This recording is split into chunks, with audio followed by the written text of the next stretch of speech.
بسم اللہ الرحمن الرحیم۔ السلام علیکم سامعین کرام، آج کا بیان صدقہ جاریہ کیا ہے کے بارے میں ہے۔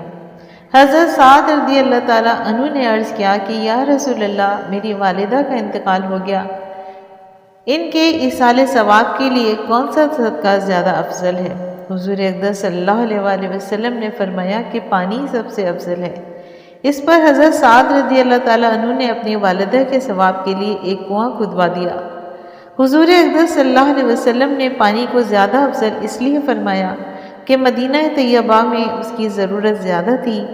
اول تو گرم ملکوں میں سبھی جگہ پانی کی ضرورت خاص سے زیادہ ہوتی ہے، اور مدینہ منورہ میں اس وقت پانی کی قلت بھی تھی۔ اس کے علاوہ پانی کا نفع بھی عام ہے اور صدقہ بھی عمومی ہے۔ ایک حدیث میں ہے کہ جو شخص پانی کا سلسلہ جاری کر جائے، جو انسان یا جن یا پرندہ بھی اس سے پانی پیے گا تو مرنے والے کو قیامت تک اس کا ثواب ہوتا رہے گا۔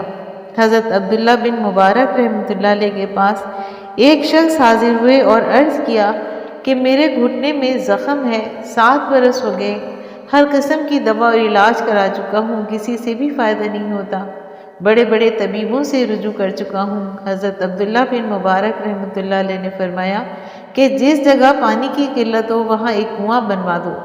مجھے اللہ کی ذات سے یہ امید ہے کہ جب اس میں پانی نکل آئے گا تمہارے گھٹنے کا خون بند ہو جائے گا۔ چنانچہ انہوں نے ایسا ہی کیا اور گھٹنے کا زخم اچھا ہو گیا۔ سبحان اللہ۔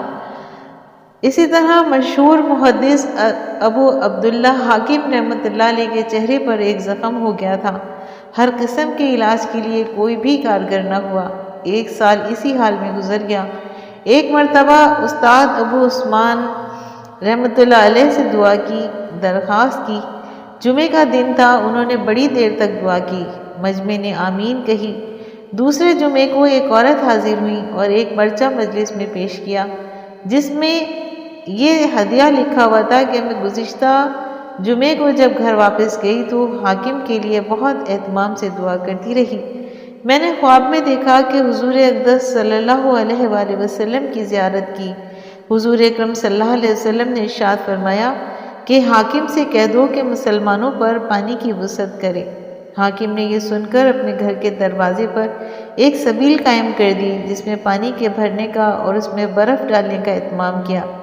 1 ہفتہ گزرا تھا کہ چہرے کے سب زخم بالکل اچھے ہو گئے اور پہلے سے زیادہ خوشنما چہرہ ہو گیا۔ اس کا ذکر ترغیب میں موجود ہے۔ ایک حدیث میں ہے کہ حضرت سعد رضی اللہ تعالیٰ عنہ نے عرض کیا کہ یا رسول اللہ، میری والدہ اپنی زندگی میں میرے مال سے حج کرتی تھیں، میرے ہی مال سے صدقہ دیتی تھیں اور صلہ رحمی کرتی تھیں، لوگوں کی امداد کرتی تھیں۔ اب ان کا انتقال ہو گیا، یہ سب کام اگر ہم ان کی طرف سے کریں تو ان کا ثواب پہنچے گا؟ حضور اکرم صلی اللہ علیہ وسلم نے فرمایا کہ ہاں پہنچے گا۔ اس کا ذکر بھی کنز میں موجود ہے۔ ایک اور حدیث میں آیا ہے کہ ایک عورت نے حضور اکرم صلی اللہ علیہ وسلم سے سوال کیا کہ میری والدہ کا دفن انتقال ہو گیا، اگر دفن نہ ہوتا تو وہ کچھ صدقہ وغیرہ کرتی، اگر میں ان کی طرف سے کچھ صدقہ کر دوں تو ان کی طرف سے ہو جائے گا؟ حضور اکرم صلی اللہ علیہ وسلم نے فرمایا ہاں، ان کی طرف سے صدقہ کر دو۔ ابو داؤد میں اس کا ذکر ہے۔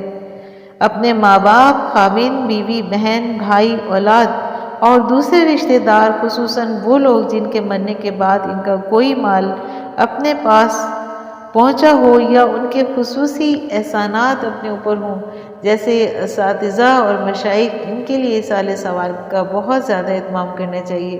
کتنی غلط بات ہے کہ ان کے مال سے آدمی منافع اٹھاتا رہے، ان کی زندگی میں ان کے احسانات سے فائدہ اٹھاتا رہے، اور جب اپنے عطایا اور اپنے ہدایہ کی ضرورت ہو تو ان کو فراموش کر دے۔ آدمی جب مر جاتا ہے تو اس کے اپنے اعمال ختم ہو جاتے ہیں، بجز اس صورت کے کہ وہ کوئی صدقہ جاریہ چھوڑ گیا ہو یا کوئی اور ایسا عمل کر گیا ہو جو صدقہ جاریہ کے حکم میں ہو۔ ایک اور حدیث میں آیا ہے کہ مردہ اپنی قبر میں اس شخص کی طرح سے ہوتا ہے جو پانی میں ڈوب رہا ہو اور ہر طرف سے کسی مددگار کا خواہش مند ہو، اور وہ اس کا منتظر رہتا ہے کہ باپ، بھائی وغیرہ کسی دوست کی طرف سے کوئی مدد یا دعا کی کم از کم اس کو پہنچ جائے، اور جب اس کو کوئی مدد پہنچتی ہے تو وہ اس کے لیے ساری دنیا سے زیادہ محبوب ہوتی ہے۔ اس کا ذکر آیا میں موجود ہے۔ بشرین منصور رحمۃ اللہ علیہ کہتے ہیں کہ طاعون کے زمانے میں ایک آدمی تھے جو کثرت سے جنازوں کی نمازوں میں شرکت کرتے اور شام کے وقت قبرستان کے دروازے پہ کھڑے ہو کر یہ دعا کرتے: اللہ جل شانہ تمہاری وحشت کو دل بستگی سے بدل دے اور تمہاری غربت پر رحم فرمائے، تمہاری لغزشوں سے درگزر فرمائے اور تمہاری نیکیوں کو قبول فرمائے۔ اس دعا کے بعد اپنے گھر واپس چلے جاتے۔ ایک دن اتفاق سے اس دعا کو پڑھنے کی نوبت نہیں آئی، ویسے ہی گھر آ گئے تو رات کو خواب میں ایک بڑا مجمع دیکھا جو ان کے پاس گیا۔ اس نے پوچھا کہ تم کون لوگ ہو، کیسے آئے ہو؟ انہوں نے کہا کہ ہم قبرستان کے رہنے والے ہیں، تم نے ہم کو اس کا عادی بنا دیا تھا کہ روزانہ شام کو تمہاری طرف سے ہمارے پاس ہدیہ آیا کرتا تھا۔ اس نے پوچھا کیسا ہدیہ؟ وہ کہنے لگے کہ تم جو دعا روزانہ شام کو کیا کرتے تھے وہ ہمارے پاس ہدیہ بن کر پہنچتی تھی۔ وہ شخص کہتے ہیں کہ پھر میں نے کبھی اس دعا کو ترک نہیں کیا۔ بشارین غالب رحمۃ اللہ علیہ نجرانی کہتے ہیں کہ میں حضرت رابعہ بصریہ رحمۃ اللہ علیہ کے لیے بہت کثرت سے دعا کیا کرتا تھا۔ میں نے ایک مرتبہ ان کو خواب میں دیکھا، وہ کہتی ہیں کہ بشار تمہارے تحفے ہمارے پاس نور کے خزانوں میں رکھے ہوئے پہنچتے ہیں جن میں ریشم کے غلاف ڈھکے ہوئے ہوتے ہیں۔ میں نے پوچھا یہ کیا بات ہے؟ انہوں نے کہا کہ مسلمان کی جو دعا مردے کے حق میں قبول ہو جاتی ہے وہ دعا نور کے خوان پر ریشم کے غلاف سے ڈھکی ہوئی میت کے پاس پہنچتی ہے کہ یہ فلاں شخص نے تمہارے پاس ہدیہ بھیجا ہے۔ اس کا ذکر بھی آیا میں موجود ہے۔ امام نودی رحمۃ اللہ علیہ نے مسلم شریف کی شرح میں لکھا ہے کہ صدقے کا ثواب میت کو پہنچنے میں مسلمان میں کوئی اختلاف نہیں ہے، یہی مذہب حق ہے۔ اور بعض لوگوں نے جو یہ لکھ دیا کہ میت کو اس کے مرنے کے بعد ثواب نہیں پہنچتا، یہ قطعاً باطل ہے اور کھلی ہوئی خطا ہے، یہ قرآن پاک کے خلاف ہے، یہ حضور اقدس صلی اللہ علیہ وآلہ وسلم کی احادیث کے خلاف ہے، یہ اجماع امت کے خلاف ہے، اس لیے قول ہرگز قابل التفات نہیں ہے۔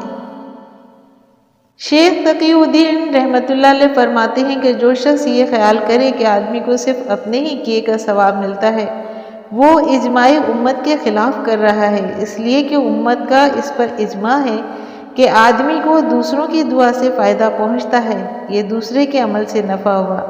نیز حضور اقدس صلی اللہ علیہ وآلہ وسلم میدان حشر میں شفاعت فرما دیں گے، نیز دوسرے انبیاء اور صلحاء سفارش فرمائیں گے، یہ سب دوسروں کے عمل سے فائدہ ہوا۔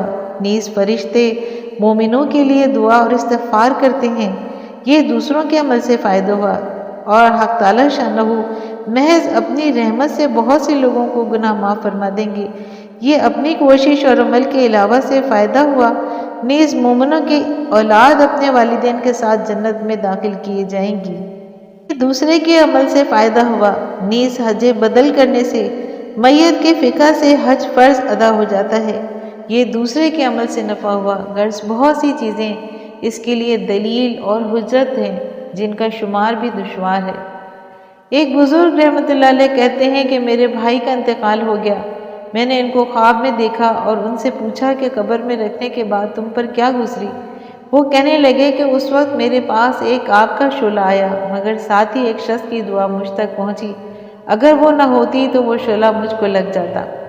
علی بن موسیٰ عزار رحمۃ اللہ علیہ کہتے ہیں کہ میں احمد بن حنبل رحمۃ اللہ علیہ کے ساتھ ایک جنازے میں شریک تھا، محمد بن قدامہ بھی ہمارے ساتھ تھے۔ جب اس نعش کو دفن کر چکے تو ایک نابینا شخص آئے اور وہ قبر کے پاس بیٹھ کر قرآن شریف پڑھنے لگے۔ حضرت امام احمد بن حنبل رحمۃ اللہ علیہ نے فرمایا کہ قبر کے پاس بیٹھ کر قرآن شریف پڑھنا بدعت ہے۔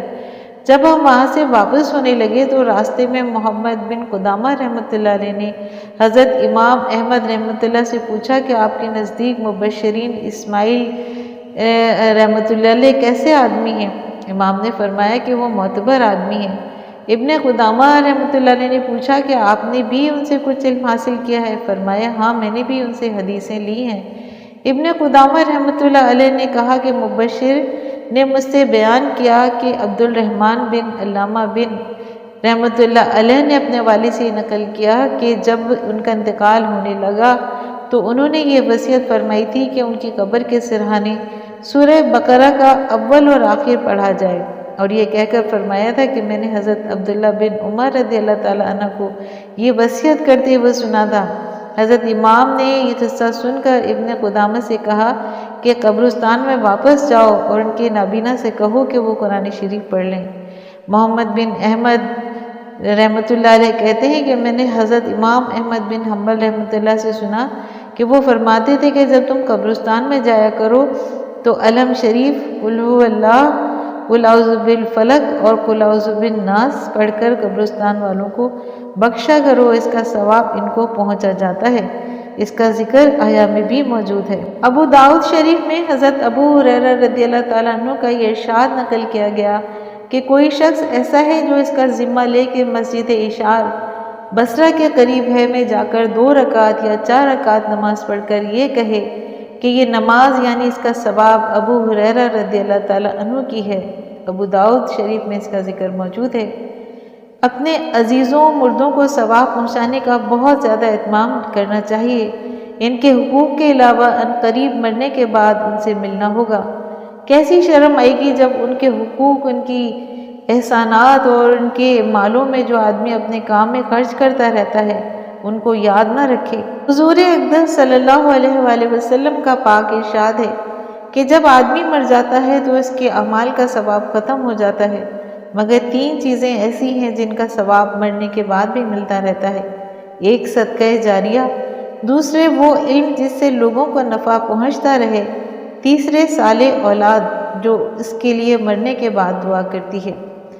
اللہ جل شانہ کا کس قدر زیادہ انعام و احسان ہے، لطف و کرم ہے کہ آدمی اگر یہ چاہے کہ مر جانے کے بعد جب اس کے اعمال کا وقت ختم ہو جائے، وہ عمل کرنے سے بیکار ہو جائے، قبر میں میٹھی نیند پڑا سوتا رہے اور اس کے اعمال حسنہ میں اضافہ ہوتا رہے، تو اس کا ذریعہ بھی اللہ جل شانہ نے اپنے فضل سے پیدا فرما دیا ہے۔